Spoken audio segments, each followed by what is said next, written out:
Shalom, selamat pagi dan salam sehat selalu. Sahabat GKPS TV yang terkasih, kita masih beruntung punya kesempatan untuk selalu terus bersyukur kepada Tuhan. Dan juga di pagi ini, Tuhan selalu menyapa kita dalam detak jantung kita. Maka mari kita datang bersujud ke hadapannya dan kita berdoa. Tuhan, kami bersyukur Engkau adalah yang memiliki cinta kasih yang Kau nyatakan kepada setiap kami. Kami bersyukur di pagi ini atas cinta kasih-Mu. Kami akan awali pagi kami dengan tuntunan sabda-Mu. Maka ini kami yang merindukan sapaan-Mu, bersabdalah ya Tuhan, dan kami siap mendengarkan Engkau. Amin. Sahabat GKPS TV yang dikasihi Tuhan, firman Tuhan menyapa kita di pagi ini tertulis dalam kitab Efesus pasal yang keempat ayat yang ke-29 demikian.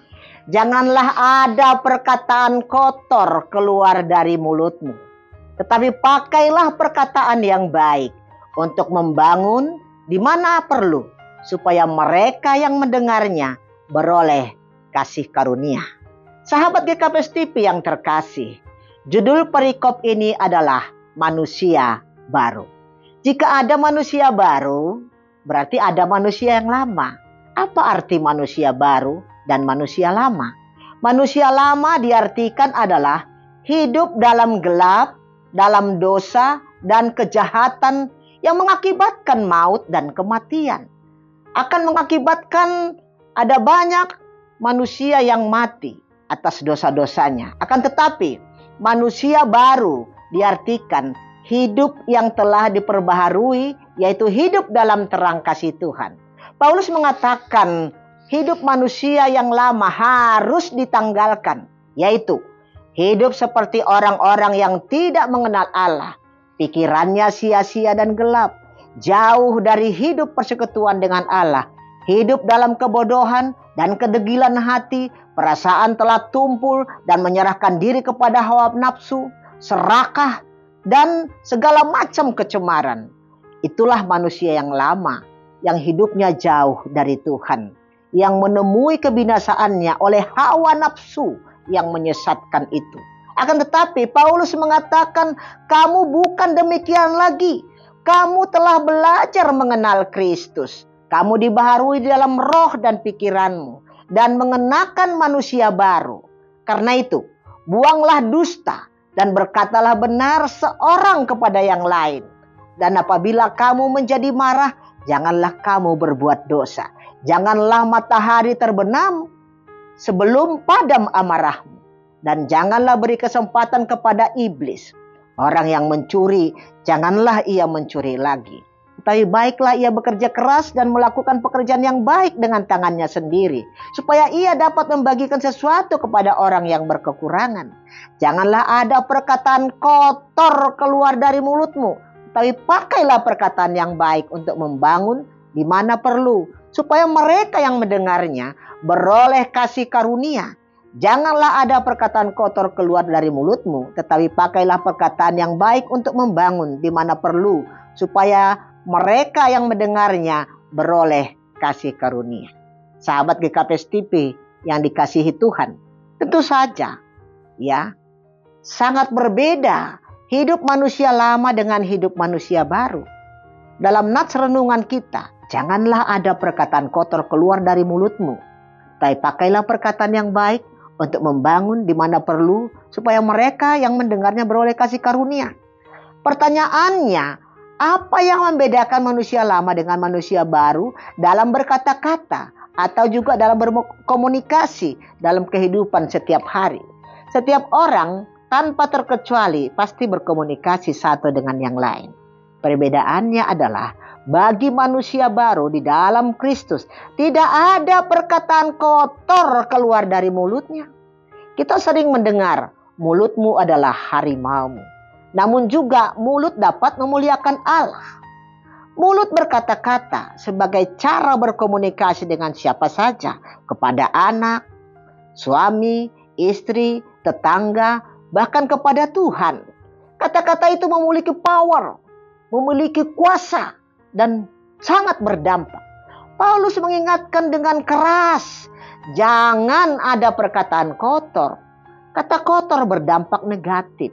Dalam bahasa Simalungun ya, ada beberapa jenis kata atau hata, yaitu indung nihata, ini artinya adalah inti kata. Sait nihata artinya kata yang penting. Pogu nihata artinya kata-kata yang pahit. Dan lapung nihata artinya kata-kata yang tak berguna, sama seperti sampah. Nah, perkataan kotor itu tidak layak bagi orang beriman. Karena perkataan kotor berdampak buruk dan bahkan mematikan. Baik kepada diri sendiri dan juga kepada orang lain. Mungkin perlu kita renungkan bersama. Dalam keseharian kita, kata-kata apakah yang sering kita ucapkan di rumah kepada anak, suami, istri, dan orang lain? Masihkah ada kata-kata kotor? Semisal uraian kata, misalnya kebun binatang. Ada kata anjing, babi, monyet, binatang. Dan juga kata-kata yang ada di jamban WC misalnya. Dan hal kotor lainnya. Masihkah kita juga sering memaki, menghina, membentak, dan merendahkan orang lain? Semua itu adalah perkataan kotor. Sumpah serapah yang tidak layak keluar dari perkataan orang Kristen. Sahabat GKP TV yang terkasih, tahukah kita bahwa kata-kata kita adalah doa kita? Apa yang kita katakan itu adalah doa kita.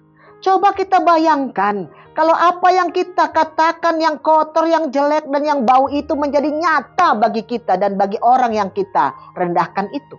Misalnya kita sering mengatakan kepada anak kita, anak bodoh, anak tolol, tak berguna, mampus, dan kata kotor lainnya. Coba kita bayangkan jika itu menjadi kenyataan. Apa jadinya? Atau kepada istri ataupun suami dengan kata-kata kebun binatang dan isi WC. Dan itu menjadi kenyataan, apakah kita sanggup menerimanya? Namun pernahkah kita menyadari sehingga hal itu masih sering terjadi di keluarga atau di masyarakat? Sungguh sangat mengerikan dampaknya, bukan? Maka dalam renungan kita hari ini sangat tegas dan jelas. Jangan pernah perkataan kotor keluar dari mulut kita. Karena itu mencelakakan diri kita sendiri dan juga orang lain. Tidak ada yang diuntungkan. Tapi semua dirugikan atas perkataan kotor tersebut. Dan itu tidak layak ada dalam keluarga Kristen. Namun, pakailah perkataan yang baik untuk membangun di mana perlu. Supaya mereka yang mendengarnya beroleh kasih karunia. Perkataan yang baik artinya berdampak positif. Membangun dan menghidupkan kita dan juga orang lain. Saling membangun, mensupport, memberi semangat. Bukankah setiap kita ingin hidup baik dan damai sejahtera? Hanya orang yang hidup baik dan damai sejahtera, orang yang berhikmatlah, yang tidak menyukai hidup damai sejahtera itu terjadi ya di dalam kehidupan orang-orang yang tidak takut Tuhan. Jika dalam keluarga perkataan yang baik selalu terdengar, perkataan itu akan mempengaruhi marwah seisi rumah sehingga menolong dan saling menopang. Kata-kata baik itu sumbernya dari firman Tuhan yang isinya penuh dengan damai sejahtera serta kasih. Membangun dan menghidupkan orang yang mendengarnya sehingga beroleh kasih karunia. Perkataan baik orang beriman menjadi berkat bagi sesama. Sahabat GKP TV yang terkasih, seorang filsuf Prancis bernama René Descartes dengan ucapannya cogito ergo sum yang berarti aku berpikir maka aku ada. Kita adalah apa yang kita pikirkan. Dan apa yang kita katakan. Pikiran dan perkataan kita adalah identitas kita. Maka renungan ini sangat memotivasi kita untuk berpikir dan berkata-kata supaya tetap berhikmat untuk dapat memilih dan memilah bagaimana sikap hidup yang sesungguhnya sebagai manusia baru. Bukan lagi jadi manusia yang lama. Sebab disebutkan dalam 2 Korintus 5 ayat yang ke-17. Jadi siapa yang ada di dalam Kristus, dia adalah ciptaan baru. Yang lama telah berlalu, sesungguhnya yang baru sudah datang. Dalam tahun baru di bulan Januari 2025 ini, mari kita ciptakanlah pembaharuan dalam hidup kita. Bertobat itu harus 180 derajat, bukan 360 derajat. Yang artinya bertobat itu benar-benar meninggalkan yang lama dan tidak mengulanginya lagi. Dan jangan hanya kata formalitas saja bertobat, namun prakteknya tetap di dalam dosa, kejahatan, dendam, kemunafikan, itu terus saja berulang. Tetapi hari ini kita diajak untuk merestorasi diri, perbaiki hal yang buruk dan mulai sesuatu yang baru, yakni hidup sebagai ciptaan baru dalam Tuhan. Tinggalkan dan buanglah segala kepahitan, kegeraman, kemarahan, pertikaian dan fitnah dan segala kejahatan. Tetapi hendaklah kamu ramah seorang terhadap yang lain, penuh kasih mesra dan saling mengampuni, sebagaimana Allah di dalam Kristus telah mengampuni kamu. Tahun yang lama telah berlalu dan tahun baru telah kita masuki. Mari, setiap kita berhak menyatakan wujud iman dalam berkata-kata, menghidupi perkataan baik dan membangun, sehingga orang mendapat kasih karunia dan terberkati olehnya. Terpujilah Tuhan. Amin. Marilah kita berdoa. Terima kasih Tuhan atas sapaan firman-Mu di pagi ini. Engkau menginginkan kami supaya menjadi manusia yang baru. Biarlah yang lama telah berlalu, sesungguhnya sekarang ada yang baru, yaitu hidup yang nyata. Dalam perkataan kami tetap perkataan yang baik. Kami tidak lagi hidup dalam perkataan yang kotor, yang mematikan, yang menajiskan, tetapi kami hidup di dalam perkataan yang baik, yang saling membangun, saling mensupport, supaya kami pun dalam kata-kata bisa menjadi berkat kepada setiap orang yang mendengarnya, terkhusus kepada seisi rumah kami, kepada anak, kepada suami, kepada istri, dan juga keluarga-keluarga kami yang lain.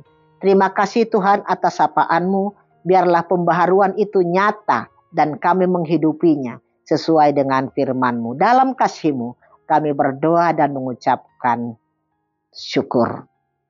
Amin.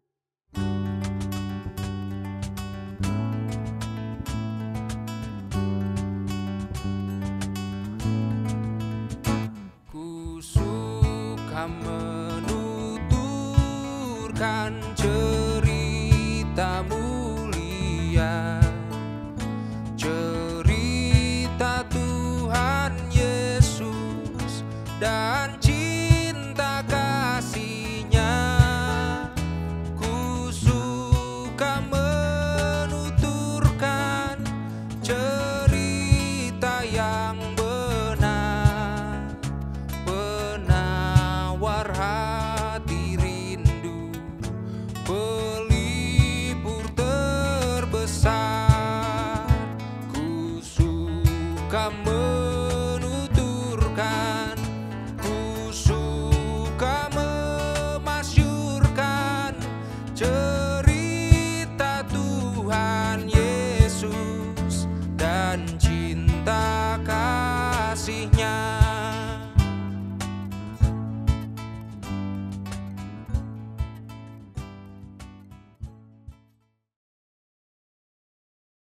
GKPS TV